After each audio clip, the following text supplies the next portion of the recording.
Brink takes place on the Ark. It's an immense artificial floating city at sea, built as part of a contemporary green vision, but now existing in 2045, and having lost contact about 20 years beforehand with the rest of the Earth, it exists in complete isolation, with what were originally sustainable resources now in limited supply. The result of this is that competing social factions have been thrown into an isolated and horrific conflict. We're heading to the Ark's airport.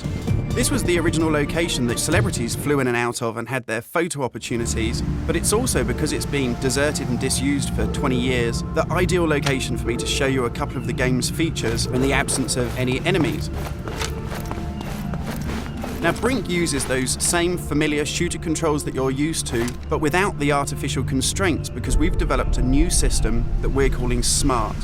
It stands for Smooth Movement Across Random Terrain. If you walk up to something that's an obstacle, just as you would do in any other shooter, you'll stop.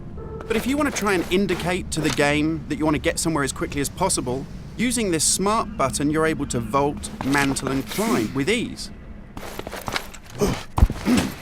And this is a cool system for helping you navigate through the game, but it's not an autopilot. You don't enter a canned animation that you can't get out of. It's great for advanced players too.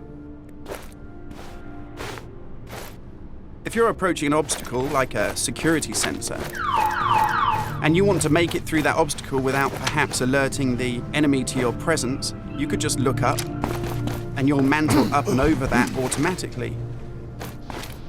And by the same token, if you use your same SMART button just running towards something and looking down, you'll indicate to the game that you're able to slide under something.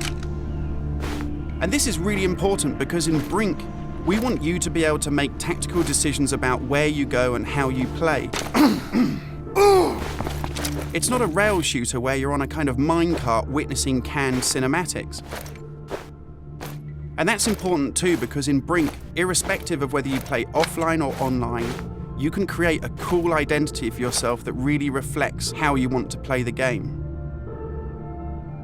So in Brink, you take on a combat role that suits your preferred playing style, whether you're on the front line attacking the enemy or perhaps at the rear doing support. You'll take part in military objectives as part of a coordinated squad.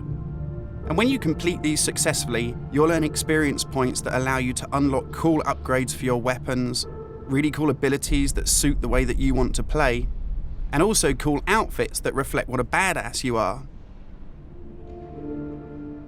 And you can do this irrespective of whether you play offline in traditional single-player style mode with no internet connection, or play cooperatively with up to 7 friends, or go online and play fully where the entire game is full of strangers.